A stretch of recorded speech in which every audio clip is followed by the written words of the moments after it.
You said your name for the record. Alex Garcia. Mr. Garcia, where do you live? So I live in the state of Lone Star. How long have you lived here? I lived here for 38 years. And are you employed? I am. Where are you employed? So I've been working for 18 years for kicking asphalt. Pavement. And what do you do there? I am a flagger. Please explain to you what a flagger is.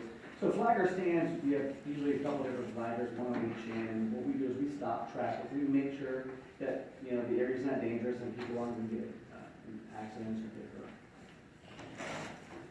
Do you know Mr. Steve Tyler? I do. How do you know Mr. Tyler? So Stevie Tyler is one of my best friends, and we've been good friends for a while now. Are you all neighbors? We are. We've been neighbors for about 15 years. How would you describe the community you live in? So it's kind of a, you know, a normal house, middle class, I guess. Objection, relevance. What is your objection, government? Relevance, Your Honor. You believe his testimony is not relevant, why? Your Honor, the question was, how would he describe the community they live in? The witnesses going into testimony about the neighborhood, the houses they live in, how they're kept up. This testimony makes no fact of consequence in this case, more or less probable, therefore it is irrelevant. Vince, your response? Your Honor, it goes to whether he's his community and whether he's a drug dealer. I'll overrule the objection. Yes, Your Honor. And how would you describe the neighborhood? You know, it's nothing fancy, just a middle class neighborhood, you know, just for average people. And did you and Mr. Tyler interact? We did. I mean, we worked together every day, and we saw each other about every day, and so we worked together for 13 years. And did you have the occasion to see who visited Mr. Tyler? I did. So, I mean, since we're literally right next to each other, we were neighbors, I was able to basically see who kind of came and gone. Most of the time, it was just family or friends. And how do you know which is family and friends? Being next to him for 15 years, I got to know his family and got to know most of his friends, so I would be able to recognize if anybody was at the house.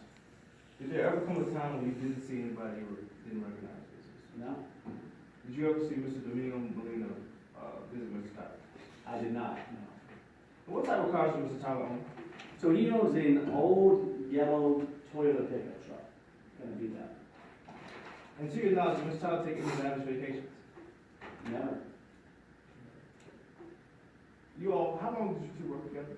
So we worked together at Kicking Asphalt for 13 years. And how did that come about? So when I met Stevie, when we moved to the neighborhood, he was actually working for another paving company, and you know, we got to be really good friends. I thought we do a great job at Kicking Asphalt with me, and we could work together.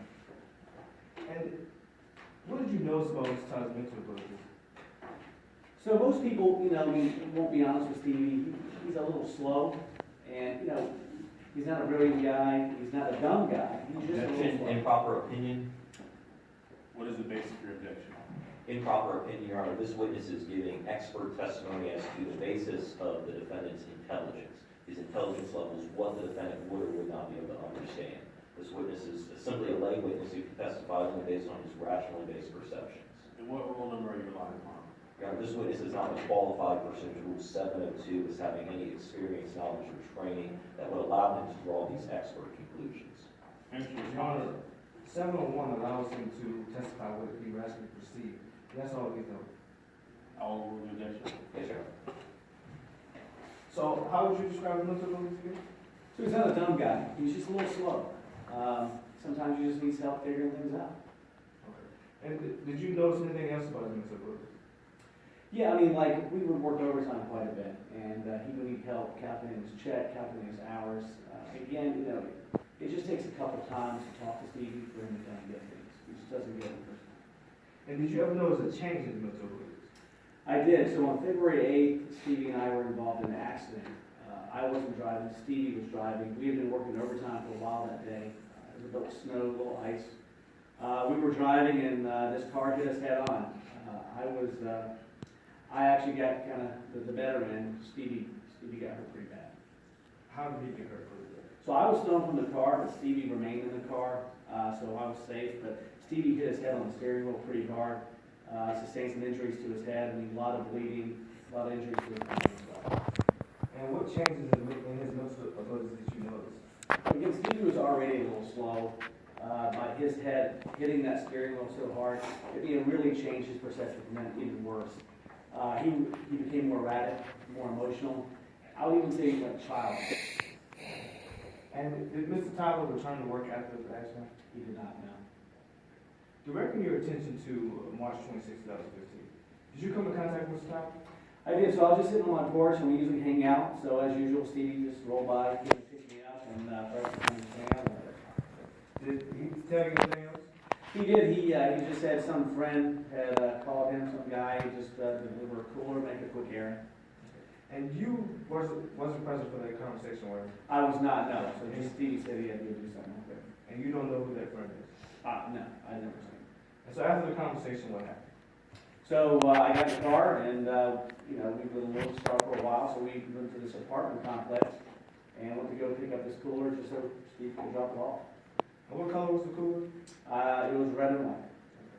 And at any time, did Mr. Tyler look inside the cooler? No, he never did. So after he went to go pick up the cooler, what happened? So we got to the apartment complex. Stevie got the cooler. He put it in the back of the truck, and then we had to go drop it off to some guy at Walmart. And during the drive to Walmart, what did you notice about Mr. Tyler's mental demeanor, So he was fine. I mean, he was just doing an errand for a guy. So I mean, nothing was bad. I mean, he wasn't nervous or anything. How were you feeling? So, again, I had to help Stevie a little bit. I got to help him figure things out. When we got the cooler, it was no big deal, but he said he was going to meet some guy in Walmart. As we're pulling into Walmart, and I'm asking some questions about what's going on, I got a little nervous for Stevie because I'm thinking, okay, someone's probably going to take advantage of him, and I got to help with that, Stevie. And did you voice these concerns to Mr. Tyler? I did. So right when we started pulling into Walmart, I started asking Stevie some questions, and then I'll help with this. Explain to the jury what happened. So we pull into Walmart, we get there, and, we pull up to this car, but like out of the blue, these 20 guys in these blue jumpsuits, they've got guns everywhere, they're screaming everywhere, we have no idea what's going on. Okay. And how was Mr. Tyler's reaction? Oh, he's freaking out, he's scared to death. And after the arrest, what happened? So I was yanked out of the car, some guys grabbed me, they threw me on the ground, they ended up breaking my nose. They cuffed me so hard I couldn't even feel my right hand. They throw me in the squad car, and then they take us to this building that was unidentified. And after they took you to the building, So later they kind of questioned me. They ended up letting me go, but they kept Stevie behind. and as a result of the arrest, have you filed any lawsuits?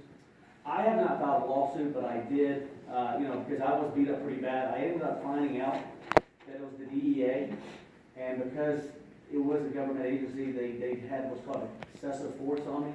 And, one night I'm watching this late night TV and a lawyer talks about this type of stuff. So I contacted an attorney to find out what my rights were. But you haven't filed any lawsuits? No, not at this time, no.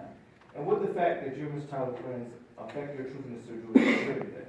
Not at all. No further questions, Your Honor. Gentlemen, you may proceed with your cross. Yes, Your Honor.